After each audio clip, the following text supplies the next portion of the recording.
আমাদের তো ইতিহাস ৭১ থেকেও শুরু হয়নি, ৪৭ থেকেও শুরু হয়নি, কয়েক হাজার বছর ইতিহাস। আপনি দেখবেন যে আমাদের বুদ্ধিজীবীগণ ইতিহাসের কথা বললে ৫২-র আগে আর যেতে চান না। আমরা তো একদিনে এই জায়গায় আসিনি, আমরা একটা একটা জার্নির ভেতর দিয়ে এখানে এসেছি।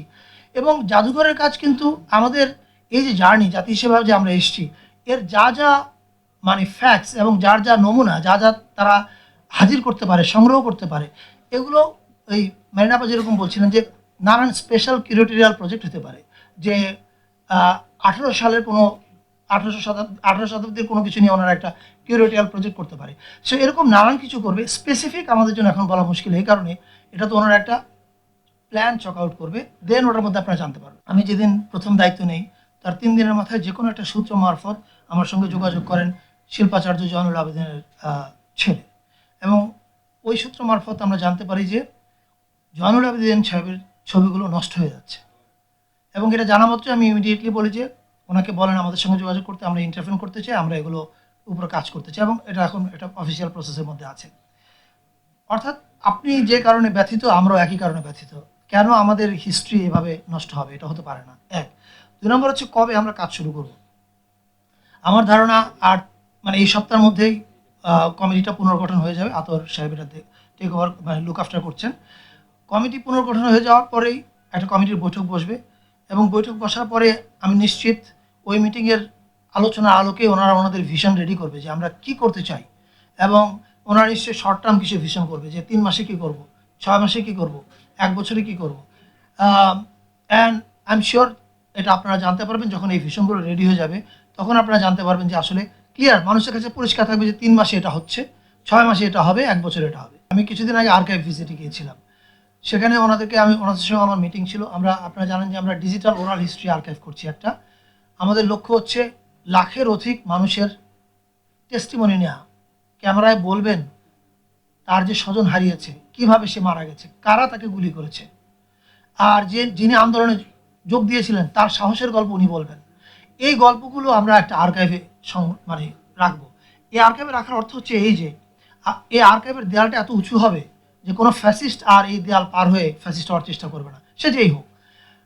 ওই মিটিংয়ে আমাদের এই আলোচনা এসেছিল, ধরা যাক এই যে হাসান রুবায়েতের একটা কবিতা খুব ওই সময় মানে আন্দোলনের শক্তি জুগিয়েছিল, রাইট? এই কবিতাটা যদি হাসান রুবায়েত নিজের হাতে লিখে লিখে তার নামটা স্বাক্ষর করে দেয়, এটা যদি আর্কাইভে থাকে, এমনকি মিউজিয়ামেও থাকে, তাহলে কিন্তু আপনি ইতিহাসের সঙ্গে নিজেকে নবায়ন করছেন সবসময়। আমরা একটু কিছুক্ষণ আগে ওখানে বসে আড্ডা দিচ্ছিলাম, এই আপনি যে প্রশ্নটা করছেন এটা নিয়ে আমাদের মধ্যে কথা হচ্ছিল যে আমরা জাদুঘরে আমাদের পুরনো ইতিহাস দেখাবো।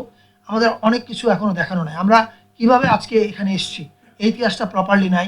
ইতিহাসের ক্ষেত্রে অনেক রাজনীতিকরণ হয়েছে, ইতিহাসের কিছু অংশকে মাইনাস করার চেষ্টা করা হয়েছে, আমাদের পরিচয়ের একটা অংশকে মোছার চেষ্টা করা হয়েছে নানাভাবে। এইগুলো আমার মনে হয় না নতুন এই মেহরানাবাদের নেতৃত্বাধীন যে পরিষদ বা পর্ষদ, তারা এগুলো করবে বলে আমার মনে হয় না। তারা এগুলো বরং মিটিগেট করার চেষ্টা করবে। আর এই জুলাইয়ের জুলাই অভ্যুত্থানের ব্যাপারটা জাদুঘরে ঢুকবে কিনা, নিশ্চিতভাবে ঢুকবে। একটা তো জানেন যে আপনারা গণভবনকে জুলাই জাদুঘর করা হচ্ছে, সেটা নিয়ে একটা কমিটি করা হচ্ছে, সামনে একটা কাজ শুরু হবে, ওইটা স্পেসিফিক্যালি জুলাইয়ের জন্য। কিন্তু আমি মনে করি আমাদের ন্যাশনাল মিউজিয়াম এবং আর্কাইভেও জুলাইয়ের অনেকগুলো জিনিস থাকা উচিত। যেমন আনাস যে চলে গেল চিঠিটা লিখে, আনাসের চিঠি তো আর্কাইভ এবং জাদুঘর দুজনেই বলতে পারে এটা আমাদের এখানে থাকতে পারে। There can be a July corner. আমি নিশ্চিত এগুলো নিয়ে ওনারা কাজ করবে। প্রথম পরিবর্তনটা হচ্ছে, দেখেন আমাদের পর্ষদগুলো আসলে সেই অর্থে কখনো ফাংশন করেনি। পর্ষদগুলো রাখা হতো মানে আমি যদি মন্ত্রী হই আমি এমন পর্ষদই রাখবো যাতে আমার দুর্নীতি করতে সুবিধা হয়। পর্ষদগুলো কখনো ভিশন দিয়েছে বলে আমি দেখতে পাচ্ছি না যে কাজের মধ্যে রিফ্লেকশন, রাইট? আপনাদের প্রথম কাজটা হবে হচ্ছে ভিশনটা সেট করা, যে কীভাবে ওনারা এই জাদুঘরের মডার্নাইজেশন করবে, কীভাবে জাদুঘরের সংগ্রহটাকে আপডেটেড করবে, কীভাবে জাদুঘরটাকে নতুন সময়ের মানুষের কাছে প্রাসঙ্গিক রাখবে। আপনি যেমন বাইরে যান না, আপনি ভ্যান গগের ইমার্সিভ এক্সিবিশন দেখতে পান, আমাদের এখানে সুলতানের ইমার্সিভ এক্সিবিশন আমরা কেন দেখতে পাবো না? আমি এখন খুলে বলছি না, এরকম অনেক পরিকল্পনা ওনাদের আছে, আমি জানি।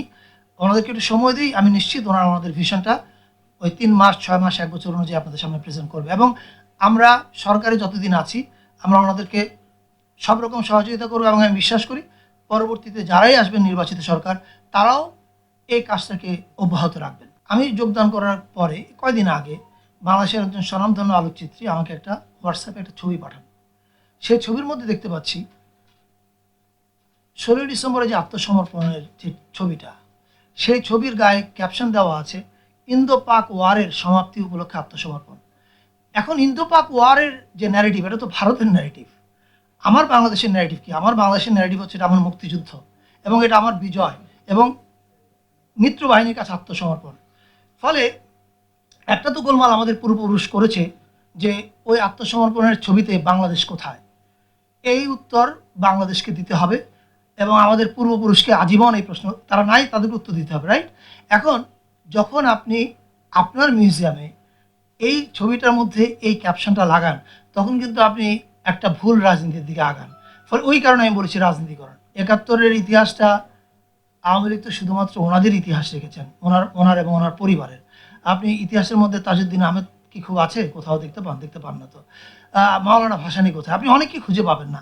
এই জিনিসগুলো তো ঘটেছে। আমরা কেউ বলছি না যে বাংলাদেশের স্বাধীনতা যুদ্ধ যখন হয়েছিল তখন ওই আন্দোলনে আওয়ামী লীগ ছিল না, আওয়ামী লীগের নেতৃত্বে আন্দোলন হয়, এটা কেউ বলছে না। কিন্তু আওয়ামী লীগ মাত্র কি এক ব্যক্তি?